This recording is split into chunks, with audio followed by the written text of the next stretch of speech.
अस्सलाम वालेकुम। I am cooking में आप सब लोगों को खुश आमदीद। तो आज जो है वो बहुत डिलीशियस सा चॉकलेट केक बनाया है मैंने, और ये बहुत मज़ेदार बना था, बहुत मज़ेदार, बहुत सॉफ्ट, बहुत मज़ेदार। तो शुरू करते हैं।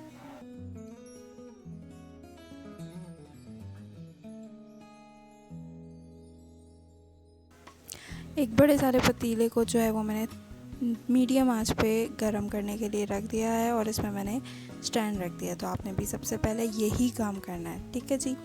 तो अब सेकंड स्टेप जो है वो ये होगा कि जो हमारा जो मोल्ड है हम उसको प्रिपेयर करेंगे। उसमें जो है वो मैं ऑयलिंग कर रही हूँ, और लोग जो है वो बटर पेपर लगाते हैं। आपकी मर्ज़ी, आपने लगाना है तो लगाएं, और ना लगाना तो ना लगाएं, मेरी तरह करें। तो अब इसके बाद इसमें जो है वो मैं मैदा छिड़क दूँगी। मैदा छिड़क के इतना अच्छे तरीके से मैदे को छिड़कना है कि केक जो है वो बिल्कुल भी आपका स्टिक ना हो इसके साथ। ऐसा ना हो कि आप जब इसको निकालें तो ऐसी तैसी हो जाए केक की, ठीक है जी। तो ये मैंने तैयार कर लिया है। अब आते हैं बाकी के प्रोसेस की तरफ।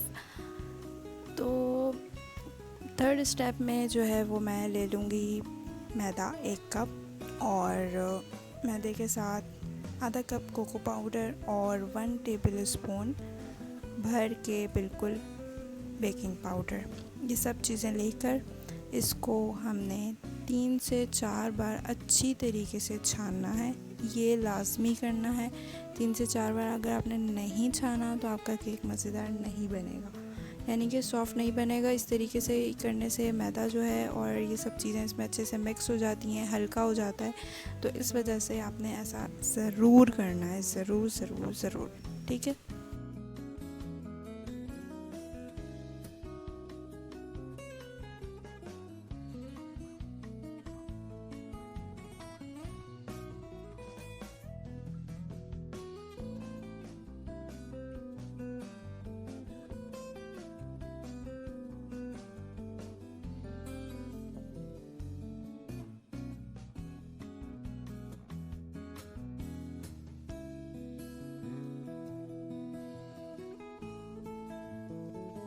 तो मैदा जो है वो छन चुका है, और अब बारी आती है हमारे अंडों की, हमारे मतलब मुर्गी के अंडों की।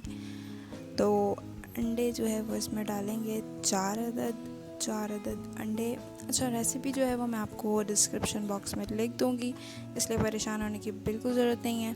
तो अंडे डालते हैं, फिर बाकी का काम बताती हूँ, ठीक है।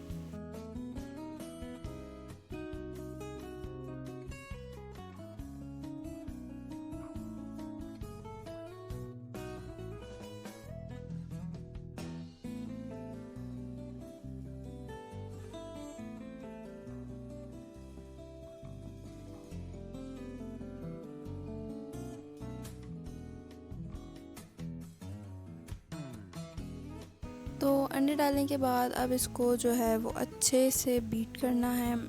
इतना बीट करना है कि ये बिल्कुल फूला फूला हो जाए। और उसके लिए एक टिप मैं आपको बताती चलूँ। आपने अपने बाउल को ऐसे करके टेढ़ा करना है, और अपने जो बीटर है उसको बिल्कुल जहाँ आपके सारे अंडे होंगे ना, उसी तरफ आपने बीटर को इस तरीके से करना है, और बिल्कुल टेढ़ा करके बाउल फेंट अच्छे से मतलब बीट करते जाना है। टेढ़ा करके करेंगे तो बहुत जल्दी से इस तरीके से फ्लफ़ी से अंडे हो जाएंगे। अगर आपने सीधा करके करना है तो भाई आपकी मर्ज़ी, मैंने तो टिप देनी थी, मैंने तो दे दी भाई। अच्छा जी, तो उसके बाद आधा आधा मतलब चीनी मैंने ली है 1 कप, और इसको मैंने अभी आधा डाल दिया है। अच्छा, चीनी मैंने पहले ले ली थी 1 कप, बाद में उसको मैंने पीसा था, ठीक है। आपने भी ऐसे ही करना है। ऐसा ना हो कि आप थोड़ी थोड़ी चीनी करके पीसते जाएं और फिर उसको मेजर करें कि 1 कप हो गई या नहीं। नहीं, आपने पहले चीनी को 1 कप लेके फिर आप उसको पीस लीजिएगा, तो ये आपकी चीनी इसमें चली जाएगी और आपके अंडों को कर देगी मीठा।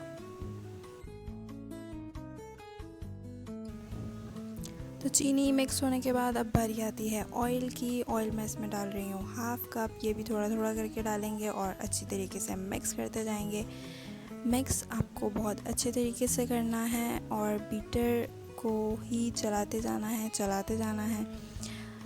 ऑयल डालने के बाद आपका जो मिक्सचर है वो थोड़ा सा कम हो जाएगा, यानी कि उसकी जो फूला हुआ है वो थोड़ा कम हो जाएगा, लेकिन ऐसा ही होता है ऑयल डालने के बाद, तो परेशान होने वाली बात बिल्कुल नहीं है।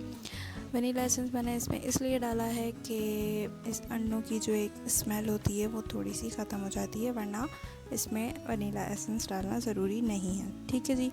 उसके बाद अब बीटर का काम हो गया है ख़त्म, और अब जो हमने मैदा और कोको पाउडर को छान के रखा था उसको हम अपने मिक्सचर में डालते जाएंगे और क्या करेंगे।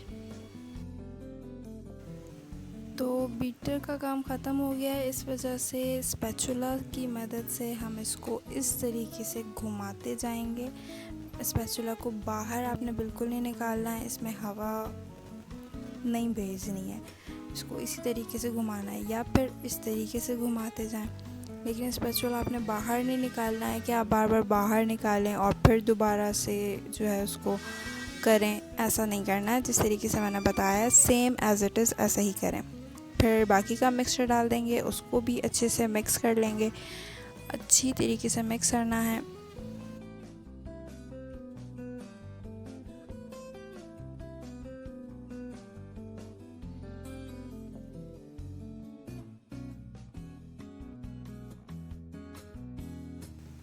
तो मिक्सचर जो है वो आपका बहुत ज़्यादा गाढ़ा नहीं होना चाहिए, बहुत ज़्यादा पतला नहीं होना चाहिए। यहाँ मैंने दूध इसमें डाला है, ये तकरीबन आधा डब्बा मैं इसमें ये दूध डाल दूँगी और इसको मिक्स करती जाऊँगी। कंसिस्टेंसी आपको दिखाती हूँ कि कैसी होनी चाहिए केक की बैटर की। अच्छे से आप इसको नोट कर लीजिएगा।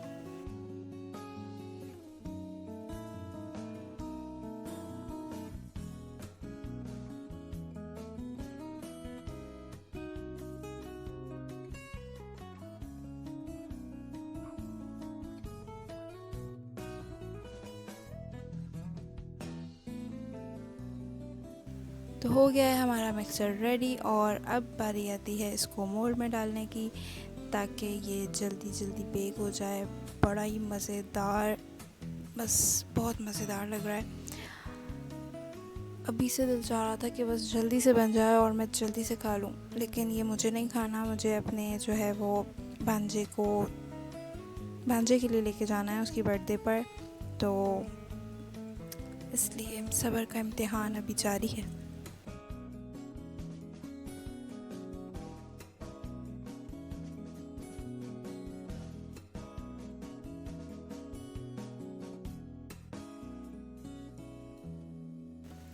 तो मीडियम फ्लेम पे जो है वो हमारा ओवन हो गया है तैयार, और यानी कि गर्म हो चुका है, और अब इसमें मैंने रख दिया है मोल्ड को अपना केक तैयार करने के लिए। इसको बिल्कुल बीच में रखेंगे और ढक देंगे। ठीक है जी। तो आज आप इसकी देख लीजिए कि कितनी रखनी है, बिल्कुल मीडियम टू लो होनी चाहिए, यानी कि बहुत हाई नहीं होनी चाहिए। और 25 मिनट्स बाद अब मैंने जो है वो केक को देखा है, तो ये बहुत मज़ेदार केक खुशबू के साथ, इतनी अच्छी खुशबू आ रही थी, इतनी मज़ेदार। तो इसको निकाल लेंगे, चेक करेंगे कि हमारी छुरी में केक का मिक्सचर जो है वो लगा हुआ तो नहीं आया, और नहीं आया था इसलिए मैंने निकाल लिया, ज़ाहिर सी बात है। तो अब इसकी साइड्स को छुड़ा लेंगे इससे, और फिर देखते जाएं कि किस तरीके से इसको निकालना है। लोग कहते हैं उनका केक जो है वो नीचे लग जाता है और चिपक जाता है, जल जाता है, वगैरह वगैरह वगैरह। तो ऐसा कुछ नहीं होता, आपने अपनी टाइमिंग को बिल्कुल अच्छे से नोट करना है। आप भूल जाते हो अगर, तो अपने मोबाइल में अलार्म लगा लें उतने टाइम बाद का, और आँच आपने उतनी ही रखनी है जितनी मैंने आपको दिखाई थी। और बस ये सब टिप्स को आप फॉलो करेंगे तो बिल्कुल आसानी के साथ आपका केक मोल्ड से बाहर आ जाएगा। ठीक है। तो ये देखिए कितना सॉफ्ट बना है, और बहुत बहुत मज़ेदार बना था ये, बहुत मज़ेदार। तो अब इसमें जो है वो इसको मॉइस्ट करने के लिए मैं जो बचा हुआ दूध था, यानी कि आधा कप दूध, और मैं इसमें अब लगाने लगी हूँ। इसमें इस तरीके से गरम गरम में ही आपने इसको लगाना है। तो उसके बाद ये चॉकलेट सिरप जो है वो इस पर मैं ड्रिज़ल कर रही हूँ। आपकी मर्ज़ी है, आपने जैसे मर्ज़ी लगाना है आप ऐसे लगाते जाएं। और गरम गरम में ही मैंने ये लगाया था। ठंडा करने के बाद लोग लगाते हैं, मैं तो ऐसे ही लगा देती हूँ। अब आपकी मर्ज़ी आपने कैसे लगाना है। तो ये अभी तो मैंने बना बनाया लगाया है। तो कुछ टाइम बाद जो है वो केक कुछ इस शक्ल का हो जाएगा। उस वक्त क्योंकि गरम गरम था और मैंने गरम गरम पे ही चॉकलेट लगाई थी, तो अब ये जो है सेम कलर का हो गया है। तो बहुत मज़ेदार सॉफ्ट सॉफ्ट सॉफ्ट था। तो बच्चों की खुशी के लिए मैं बंटीज़ ले गई थी उनके घर पर, और अब मैं यहाँ पे बंटी लगा रही हूँ ताकि उनको ज़रा प्यारा प्यारा लगे केक। फिर उसके बाद जो है वो हम इसकी कटिंग शटिंग करके इसको खाएंगे। आप लोग भी जाएं, बनाएं, ट्राई करें, बताइएगा। बहुत सारे लोगों ने मेरे हाथ का बना हुआ केक खाया है, तो जिन लोगों ने खाया है तो अब मुझसे केक बिल्कुल ना बनवाइएगा। बेहतर होगा अब आप लोग ख़ुद बना के खाएं, ठीक है। तो इसी वीडियो के साथ अब मुझे दीजिएगा इजाज़त। अल्लाह हाफ़िज़।